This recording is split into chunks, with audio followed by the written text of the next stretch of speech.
I've hosted a guest on where we talked about cybersecurity, which is in the news every day. But what about physical building plant security? Now, it's not immune from advanced methods of attack and changes in technology.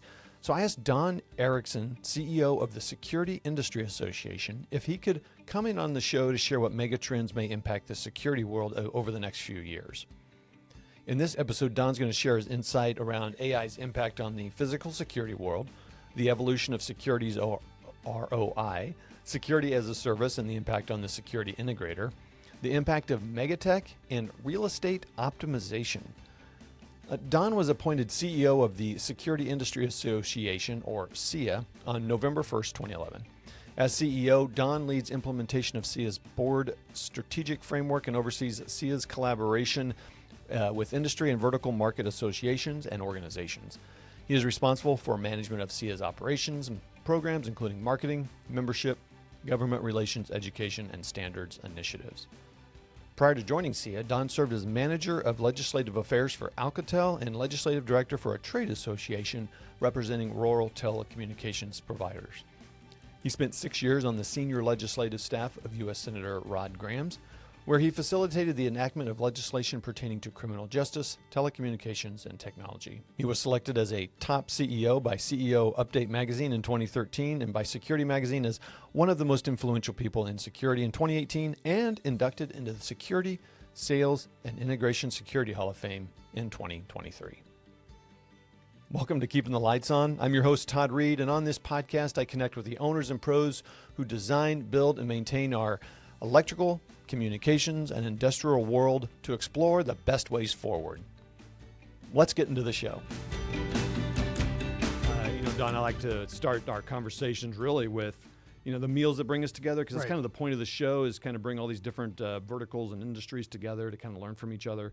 So, and one way to do that is over a meal. Mm-hmm. And so if I or one of the guests or viewers are to visit you at your hometown, mm-hmm. where might you take them to eat? Breakfast, lunch, dinner, whichever. So many great restaurants in D.C. area. As you know, you've been there one time, right? Yep.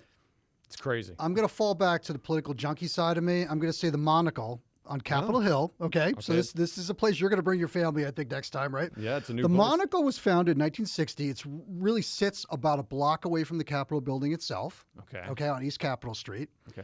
Todd, literally every president since Kennedy has eaten there. Wow. You walk in, you'll see pictures of the lions of the Senate. John McCain, Ted Kennedy, Bob Dole. That's where deals were cut. Right. Tax laws. Wow. Social policy, et cetera. It's a very impressive, it's a throwback to bipartisanship and deal making. Yeah. So for those who come to D.C. and expect politics, go to the Monocle. And the New York strip steak is not bad either. New York strip steak. Okay. Anything else you might recommend there? The blueberry crumble dessert, if you're into desserts. Oh, yeah. It's pretty good. Dessert. It's not rhubarb, but it's good. Oh, that's interesting you say that. My mother-in-law, she's out in the country and she makes rhubarb pie all the time. So you would go. I love rhubarb. Her two son-in-laws are kind of like, but that's cool. So if I come back, you have to bring some rhubarb. I'll bring some rhubarb pie. That's awesome. So remember the Monocle. The Monocle. And it's a unique name too. I like that. Mm-hmm. All right. Well, from our favorite local restaurant to the largest utility plant, military-based physical plant security is an important part of a business nowadays. So to protect its assets and its employees, right? So Don, I'm wondering if you could maybe set the foundation for us. What is SIA? And then how do you define security? Okay. SIA is a Security Industry Association. It's a trade association. We represent about 1,500 companies today, half of which are manufacturers of security products, which would be video surveillance, access control, intrusion detection products, for example. About a quarter are integrators who are integrating the solutions or installing security solutions. And the remaining companies are distributors such as Graybar, monitoring companies such as ADT, students and investment firms. We are a business organization that was founded more than 50 years ago. We're known for providing training. We develop standards around products. We are an extremely active government relations department. We lobby to bring more revenue into the industry and to help customers, our members' customers, comply with regulations. And we're a training organization. We offer very unique certification programs. I'd like to say we represent the most innovative companies in the world, and I'm very, very proud to work there. Security, by definition, in my view, is protecting people, property, and managing risk. right? And it's keeping those assets safe on a continuous basis while ensuring that they can maintain some level of normalcy. And in other words, not recognize those security measures are put in place. Security, by extension, is protection of critical infrastructure as well. So the various 18 sectors recognized by the government, K through 12 schools, government buildings, commercial facilities, factories are part of that, as well as residential communities as well. Okay. So physical and cybersecurity. Can you give me an example of a couple of the certifications you have? So we have a certification for installers of security systems. Okay. So those that may go into your home, for example, if you're on the residential side. And that certification is designed to help them demonstrate their knowledge in cybersecurity, that they're equipped to address any cyber challenges with the system, identify flaws in cyber hygiene, et cetera, just so they have that baseline level of knowledge. And the second certification deals with project management. So keeping projects, security projects, as it states, running on time and on budget and on schedule. Okay. So two very unique certification programs. Interesting. Yeah, that's which great. may be of interest to your integration partners. You shared some great documents with me, which I appreciate. Thank you very much. One of them that's sitting here, so I could reference it. Kind of discussing the state of the industry. And one that captured my attention most is the one that's sitting here was the security top 10 megatrends. Pretty. I learned a lot of stuff just reading that. So it's pretty impressive about the security market. And I'd like to dive into 5 of them because we don't have time to do all 10 probably. But let's start first with the impact of AI on security, and also why is it in 4 of the top 10? 40%. Yeah. Right? Let me say something to us. Well, let me start this way, Todd. There are certain foundational trends that we can all agree upon, right? That the mega trends that you alluded to are based upon. One is geopolitical changes. Changes in economic conditions is the second. Supply chain challenges will be third. And just the trend of cyber hygiene and cyber readiness that we just talked about, right? So we started that foundation about what the trends are shaping the future of the security industry. And by the way, the future is a very bright for the security industry. We're projecting through our research partnerships that over the next 3 years, the global security industry, now that includes distribution, services, and product equipment, will reach $405 billion today. That will approach $600 billion over the next three years. So very exciting time to be a part of security. Why AI in four ways? It's impossible to have a conversation, right? At home or in the workplace, you probably do a great bar all the time about AI, right? And what that means and what the implications are. There's debate out there. Is it overhyped? You can make a case that it is within the security industry. There's also debate about, what are the definitions around AI? What does it mean? What it means to you may be different than what it means to me and what the appropriate applications are. I would say why it's in 4 trends can be broken down in a few ways. One, we are seeing an unprecedented amount of regulation and proposed regulation in the states.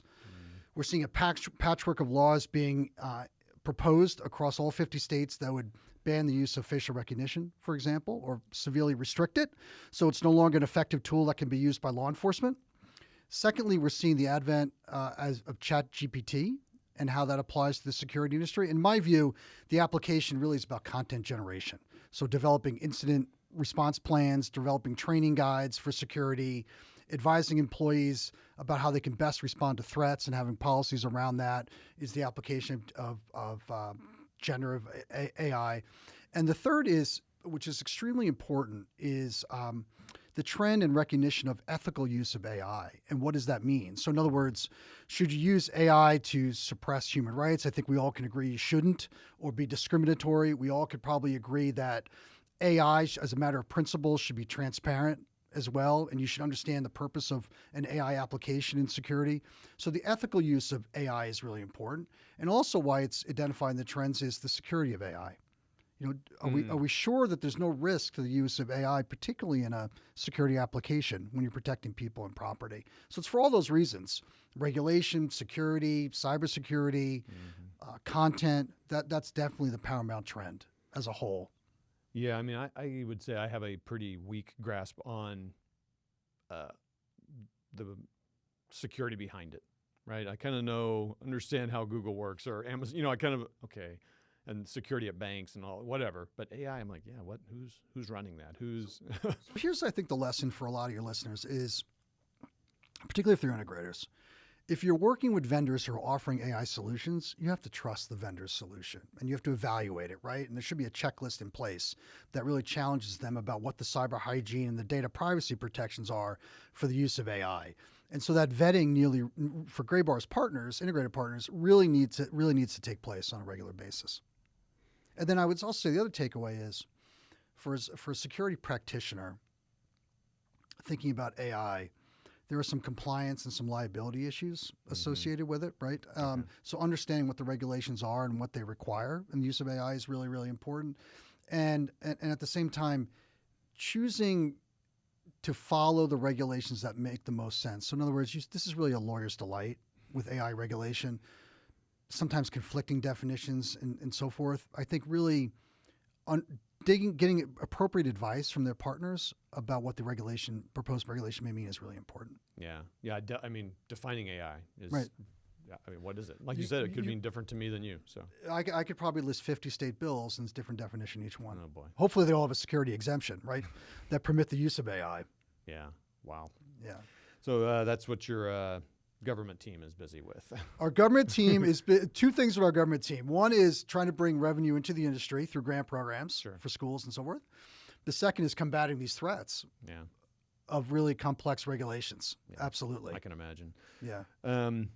Well, maybe some other things I kind of saw in the AI section was visual intelligence versus visual surveillance, which I'm very familiar with surveillance, but it was interesting, kind of like, oh, intelligence. So maybe kind of get a little bit what you kind of meant by that. So I'm looking around here, first of all, and see if there are any cameras in the room, right? So if there was a camera here, you'd say, oh, that's just a recording device, right? Over the last several years, that's just a recording device. Today, it's much more than that because you have sensors for temperature and chemical detection, for example. It's about the sensors and the data that's captured through those sensors that reside associated with the video surveillance camera. So how much of that information can be used for actionable intelligence, right? And what is actionable? What can be used for initiative to implement enhanced security technologies and strategies? So the value of the video surveillance camera has extended dramatically beyond the typical recording device. Right. Yeah, interesting. Is some of the discussion about what you have to reveal about that? I think some of the discussion still is around data privacy and the use of that footage, right? Yeah. And how long you retain the footage. What are you legally required to do based on the vertical market? Yeah, it's probably, it depends on school or bank. Yeah, exactly. They're going to have different requirements per vertical. Yeah. Wow. Very complex. You kind of talked a little bit about generative AI. I think that's another kind of combination of words that I kind of understand it, but how does it, you kind of talked a little bit about it. Yeah. What's that mean in security? It's about efficiency, operational efficiency. So how is generative AI going to generate content that can be used to improve policies and procedures within a security enterprise? In other words, how is it going to make it easier for the security practitioner to implement security technology in their own operations to protect the employees within their company on a global basis? Okay. So the examples I provided, again, I mean, an incident response plan could be generated, or let's role play for a minute. Let's say that you're a customer, I'm an employee, you get very upset at something. My service isn't great, right? Yeah. I can tell you at our association, the service is always great. Great customer service. Of course. But in this hypothetical, it's not. Generative AI can develop a proposed response plan. How should a typical employee respond to those type of criticisms? Under which scenarios? So I think you can deploy generative AI or leverage it for that purpose as well. Yeah. Okay. All right. Kind of just improving not just the security, but. No, another example would be leveraging AI to say, okay, tell me if there was any unsuspicious behavior between 12 p.m. and 5 a.m. in the north stairwell, and send me a report on that as well, right? I think that's another example. Yeah, instead of you having to go through and watch it. It all comes back to efficiency. Hours. That's the theme of generative AI. It's content content that can be used to drive efficiency in the enterprise. Okay, well, obviously we could talk about AI for we could do a whole episode. Of that, many episodes on AI, especially since it was 4 of them. But let's talk about the next one. Our return on investment, or ROI. Love this topic. For our security systems. And I'll say, when I approach that, I guess I do kind of think of security as kind of overhead, just something you have to have, right? For whatever reason. You're setting this up beautifully. I love talking about return on security. We've done educational sessions on it. Really what it means is enhancing the value of security as a business value or a business plus, right? And we've heard for years, Todd, as you know, how difficult it is to sell security to the C-suite because it's an expense. Here you're talking about, quote unquote, non-traditional use of security technology, managing traffic flows through video surveillance cameras, using cameras to count people in a workplace, using access control readers to determine how many residents are in a building or in a commercial facility. These are all not what are called non-traditional uses of security that increase the value of those security devices and products. So for management, they're seeing the exponential return on investment in security. Yeah. So for the practitioner, it's extremely valuable to constantly evaluate, okay, how can I use that camera? What are the capabilities of a camera and how can I use it differently to achieve some business purpose? Interesting. Yeah. And that kind of goes back to like what you were talking about earlier, training perhaps, or things like that. That is fascinating. Yeah. So I think there's a couple of opportunities for Graybar and the integrators, your partners, is more, and we talked about this in an earlier meeting internally today with your colleagues, more training for the integrators about AI and the applicability to security, what that means. How do you evaluate the vendors offering AI solutions? But return on security, I think, is one of the most important trends we're going to see over the next several years, as we've seen trends such as the downsizing of commercial real estate and what does that mean, and budgets being shrunk, and boardrooms being more sensitive to the investments they're making that are operational expenses in nature traditionally. Okay, so let's set I should have done this at the beginning, a little definition here real quick. So integrator are the people that are installing it, all the components, maintaining they're bringing together the access control system with intrusion and video surveillance, integrating the system. Okay, yeah, and they hire technicians installing it. Installing it, correct. But a practitioner, from your view, is what I might call an end user, like a hospital or a bank. Is that okay? So the practitioner is somebody who's implementing or overseeing the implementation of that security technology. Okay. So again, our membership are primarily the vendors or the manufacturers and integrators. However, we just created a category membership for practitioners. So we're seeing practitioners from the banking community, healthcare, pharmaceutical, petrochem, all becoming members of our association. Okay. I'm curious from the integrator standpoint, because that's a lot of our listeners are those. Mm-hmm. How does this ROI impact them? What should they take away from this trend? So they should be meeting with their manufacturer partners and the R&D teams to enhance the capabilities of various components of security. So whether it be the access control reader or the video surveillance camera or the keypad or whatever it may be, and how that can be used in new ways to address problems faced by end users. However, one of the things, Todd, that we often hear about is manufacturers oftentimes come up with solutions that the integrators or the end users are not asking for. So this is where the integrator partner comes in.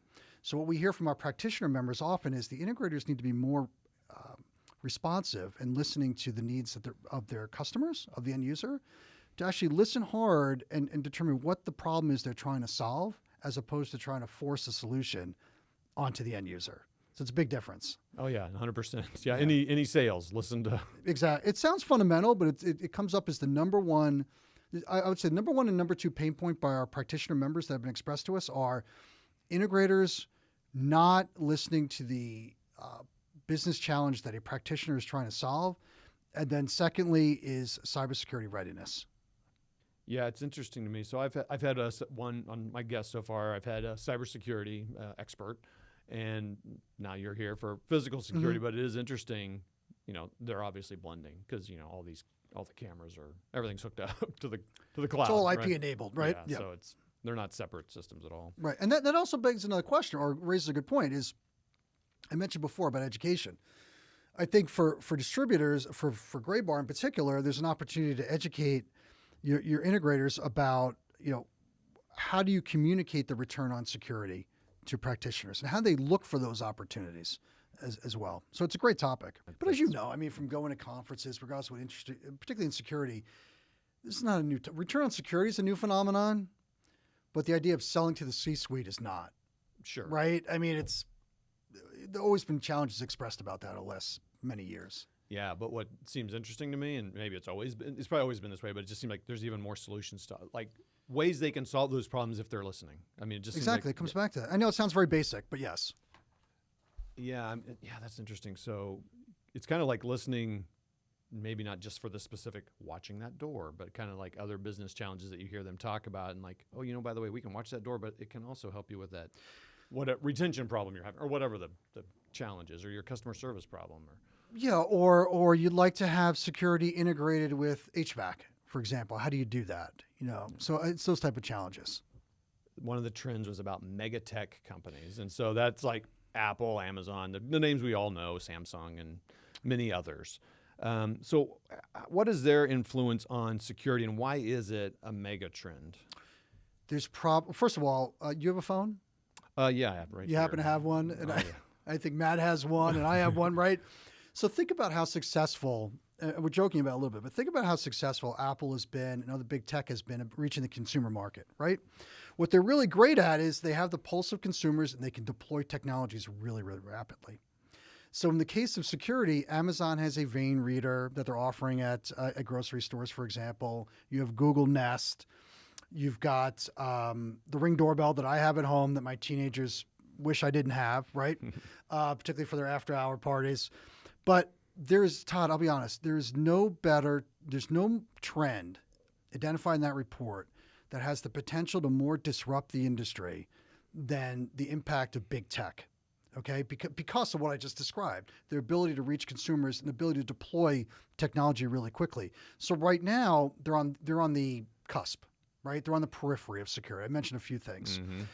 You have Apple Wallet right now that's being used in security for mobile credentials, right? Okay. So that's a positive step forward. But what's next? I mean, what could they do going forward? Now I remember when Cisco came into security years ago, people were very, very concerned about what does this mean? Is this going to transform the industry? It led to a convergence and accelerated that, Cisco's entry into it. But it's going to be very interesting to see how our physical security traditional industry prepares itself with the consumer market in particular. Right. Yeah, I think what I see a lot of that is my personal use of my phone for security type issues comes into the workplace like, well, wait, why do I have to have a physical card? Why? I just go to my house and scan It's a mobile credential, right? Yeah. On your phone, or it's in your wallet, Yeah. right? Exactly. That's just one example. But where will it be in 5 years? Right. So it has the potential, again, think about that example and how prolific that can be in reaching the consumer market. They have the resources and the expertise to go far beyond that. Right. If they chose to. Yeah, and I think it would be proving a challenge for facilities operators because their users are like, I want something more sophisticated than you're giving me because right now my security into the building's this way, but I can do this at my house. Why can't I do this at this business? That's kind of how I see it. Absolutely. And there's another aspect of this too. You have the mega cloud providers, right? So AWS, Google, et cetera. Mm-hmm. If you're offering a security solution that doesn't rely on one of those providers, that could be a problem for the practitioner, for the end user that really wants a particular solution, but it's not supported. Right. So that's the other impact of big tech as well to watch. The consolidation of the mega tech cloud providers. Yeah, it's interesting. Like, wallet and all that stuff. You use it, but I didn't ever really think about the impact on a broader sense of security and how. Because you're right. I mean, when can I start just using my phone as my ID at the airport versus pulling out my ID? But it all comes back to the theme that we talked about earlier, right? It's about efficiency, right? Operational cost savings. I mean, for you, I'm sure you're the same way I am. You want to, I think, have most things on your phone. Yeah. Right? Yeah, exactly. So scary. It's definitely a trend to watch. Yeah, interesting. Okay. Well, okay, we kind of keep going back to this, but maybe it's good. Let's talk a little bit about how that megatech is, what's the practitioner thinking about or end user, and the integrator. Like how should they be looking at this challenge here? Or this mega trend? I guess it's not necessarily a challenge. So I think one example of that would be mobile credentials, right? And using the Apple Wallet in terms of educating the end users about what the challenges are to implement mobile credentials in an enterprise. What are the opportunities? What are the cost savings? So I think it's more about education of the end user, the practitioner, about what the capabilities would be that are offered by tools such as the wallet. Okay. Associated with big tech. And I assume for the integrator, just learning more about how those might impact what they're working on and what they can offer. So I think one of the challenges for the integrator and the opportunity, the integrator has to educate themselves, right? Mm-hmm. And so another pain point for the practitioner is integrators who are not staying up on emerging technologies. So integrators who are not staying up on terms of what big tech is developing or maybe developing, that's a big miss by the integrator community. Because the integrator, as you know, Todd, should be the trusted advisor to the security practitioner. But you can't be a trusted advisor completely unless you understand what's on the horizon, particularly in the area of technology. Okay. You mentioned this earlier, and another trend is the real estate market. And so, we all know the stuff, COVID and hybrid work. We even talked about it at lunch, right? Just kind of people at work in hotel spaces. So, similar to ROI, how can security help, and why is that, again, a trend? So I think it comes down to retrofits, right? So we all know what happened, as you alluded to, right? Commercial real estate markets, we did talk about at lunch, have plunged. We've known that for several years. Those facilities, in many cases, are going to be redeveloped, right? Maybe become multifamily housing units. What's the application of security in those instances, right? If that occurs. Also, as I mentioned a couple of minutes ago, how can security integrate with typical building automation solutions that are offered in commercial real estate? That gets back to the theme of prop tech, right? Property technology. And how the savvy integrator is going to look for opportunities to leverage, this gets back to return on security, to leverage security technology in a way that supports existing building technologies that are currently offered in commercial real estate buildings, right? It's all about efficiency and return on investment. Yeah. Within a commercial real estate environment. Right. And I think it goes back to what you were talking about, like just you can monitor utilization of space and how you can use it differently. Or how many people are swiping their card or not swiping their card, right? What are the rates of it? You see that from companies such as Castle doing that. It's been reported in the Wall Street Journal. Oh, okay. Brevo on the manufacturing side has put out studies about that, about the rate of access control usage in commercial real estate. So I think the point is the data that comes from the use of that security technology through retrofits and repurposing of real estate is really important. Yeah. Yeah. So it sounds like, again, kind of always going back to it, the practitioner just thinking about security as one way of helping them utilize their space more efficiently. So it absolutely, but it also comes back to the practitioner pushing the integrator and the manufacturers to, again, be that trusted advisor, come up with solutions that truly meet their business needs. So in an empty commercial real estate building, you may not need to have as many cameras present, right? For video surveillance purposes. You may need it to monitor traffic flow outside the building or around the building, right? You might need it for, in a retail environment, heat mapping capability. Where are people going in various parts of the store? So I think it's that push and pull in the ecosystem, right? Between the integrator and the end user and the manufacturer. Yeah. And I assume SIA is, you said something about the integrator keeping up on things like, that from the previous trend. I assume SIA provides this kind of training as part of your value to them. We offer a lot of it, right? I mean, So we do, particularly in cybersecurity and through our conferences at ISC West and ISC East. We also have, for people that are new to the industry, on the integration side, we have a series of what's called cornerstones, where it talks about essentially access control 101, video surveillance 101. What does return on security mean? What are the security applications of AI? What are the common trends in data privacy? Those type of topics. Okay. Well, again, this is a great document. Is this available for people to download? It's on our website. It's completely available to anybody. It's not protected only for members. Okay. So you visit securityindustry.org. Okay. I'll put links in the show notes there so they can just go right to that. All right. So I guess I need to ask, is there anything I haven't asked out of this report that you really wish I would have asked, or anything else about the physical security industry that maybe I should know? All right. So I'm going to share a couple things. About 2 weeks ago, I spoke on the State of the Industry panel at an event before an integrator audience. So at about 600 integrators in the room. And what I shared at that time was, and these 2 points are related, I conducted a survey of manufacturer members the day before, and I asked 2 questions. Are you, on a scale of 1 to 5, rate your level of business confidence in the security industry, 5 being high? You want to take a guess what it came back from the manufacturing side? 4.7. Very close. Very good. I love the optimism. 4.0. Okay. Which is very good. Conservative optimism. So, yeah. So my point is, feel really good about the industry, yeah. right, going forward. Secondly, I asked, what's the greatest challenge facing integrators today? So many of Graybar's partners. You want to take a stab? I'm going to guess finding technicians. You got it. Yeah, I mean, you nailed it. Everyone I talked to. You've seen the survey results, but no, I'm kidding. Number one challenge by far, so there's a lot, to talk about as we close out is how big a problem finding talent really is. I mean, Okay. there is a war for talent among all industries, as you know. Right.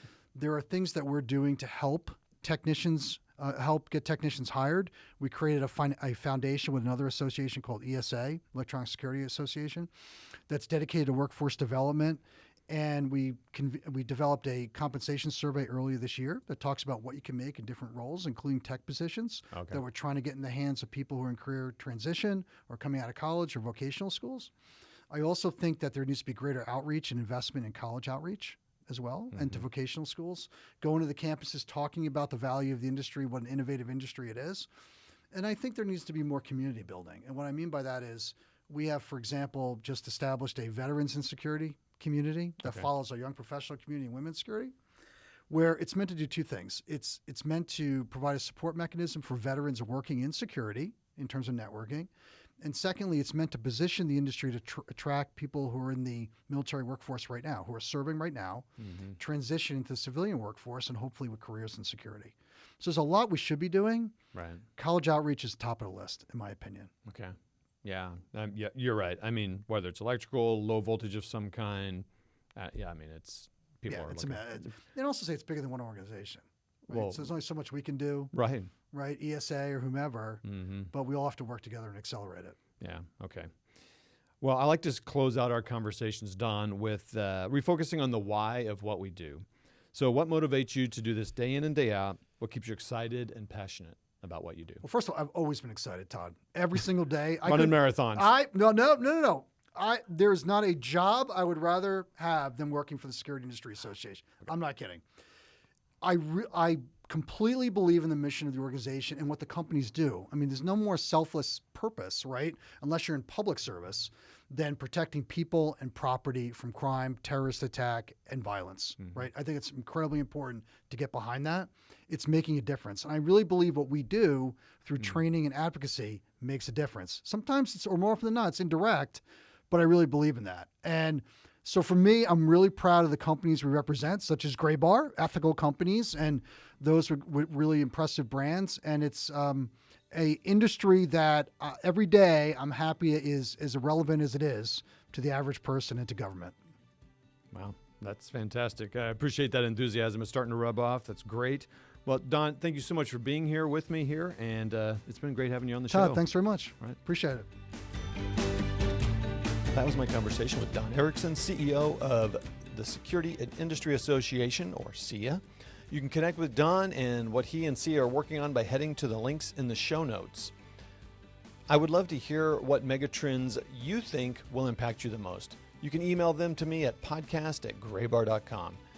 Hey, if you enjoyed this episode, you can help us grow the show by subscribing, leaving a 5-star rating, and writing a review on your favorite podcast player and on YouTube. Thanks for listening to this episode of Keeping the Lights On. We'll see you next time.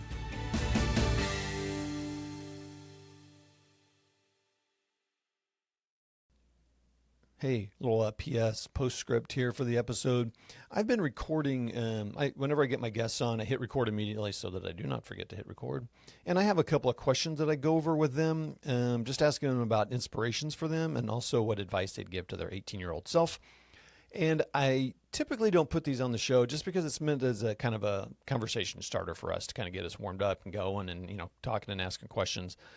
And I don't want to necessarily post them at the beginning because I want to get right into the topic of the show. But I've decided I want to start putting them in here, I think. Let me know what you think about that.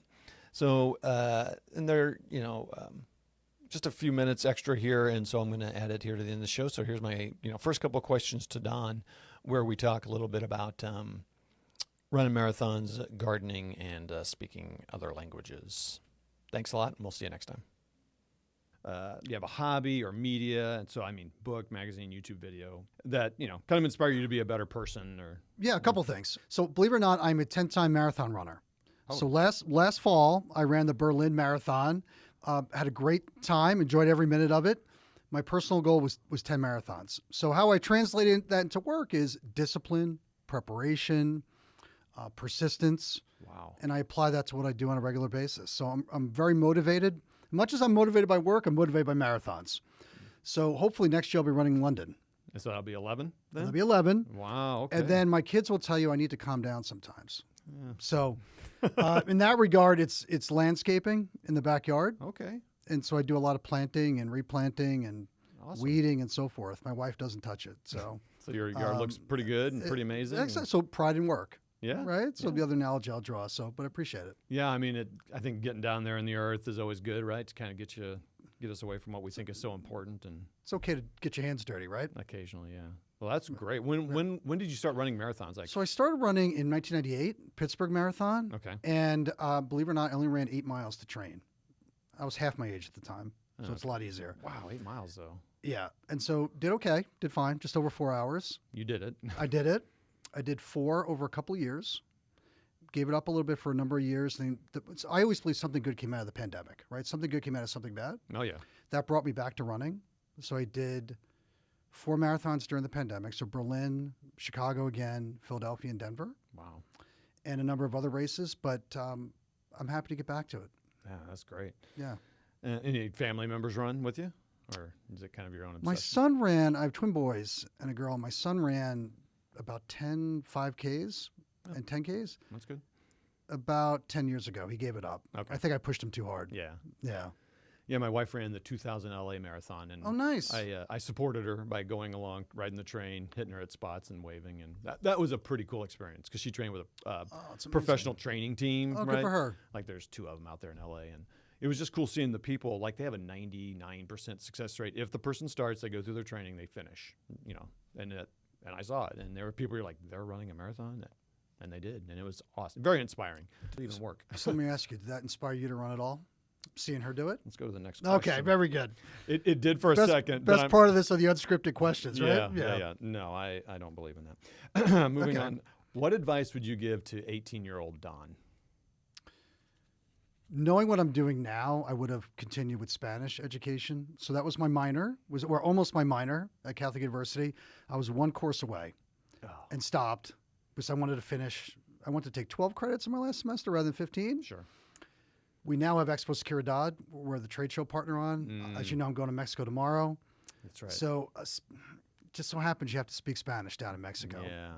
So I think a foreign language would have been a good, and particularly specifically Spanish.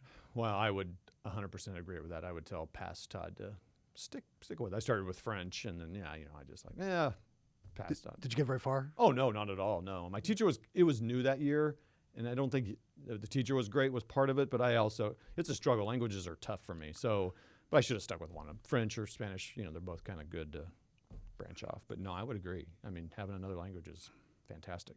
Yeah, I'm fortunate. I think my daughter's going to minor in Spanish. Okay. Yeah. So She- some Erickson continues with it. She learned from Yeah, Dad. exactly. That's cool. Follow my mistakes.